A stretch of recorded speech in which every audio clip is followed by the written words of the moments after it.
Oui, donc en complément du cours, donc du mail qu'on reçoit chaque semaine, on essaie d'organiser des réunions virtuelles, donc dans le même format qu'aujourd'hui, où on se retrouve. Donc effectivement, ces derniers temps, c'est moi qui animais un peu tout ça.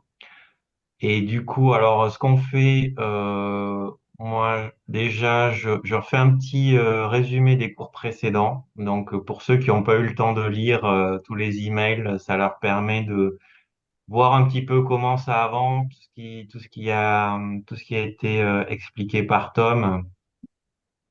C'est l'occasion de raccrocher un peu les wagons ou de se dire, ah oui, tiens, j'ai pas lu ce truc-là, mais ça a l'air intéressant, peut-être je vais aller le lire. Ce qu'on fait souvent aussi, c'est que bah, il peut y avoir des réactions, les gens partagent leur expérience. Ça aussi, je trouve que c'est super riche.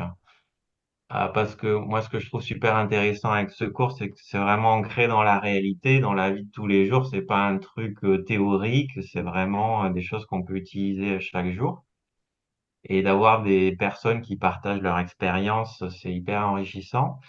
Et après, on fait euh, on fait du partage d'empathie. Donc, bah, on verra. On s'était dit que si à la fin, il nous restait du temps, qu'il y avait plus de questions, éventuellement, on pourrait vous faire tester. Donc, l'idée, on se met par deux ou trois et on se donne mutuellement de l'empathie. Donc, c'est l'empathie, on pourra vous expliquer si on a un peu de temps tout à l'heure, mais on écoute en fait. La base de l'empathie, c'est juste écouter les gens, être là pour l'autre personne, pour qu'il puisse vider son sac, que ça soit parce que c'est dur ou parce que c'est super bien et qu'il a envie de célébrer, de partager ça avec quelqu'un d'autre. Et ça, c'est vraiment, enfin moi, dans mon expérience, et c'est aussi pour ça que je reviens, c'est vraiment génial.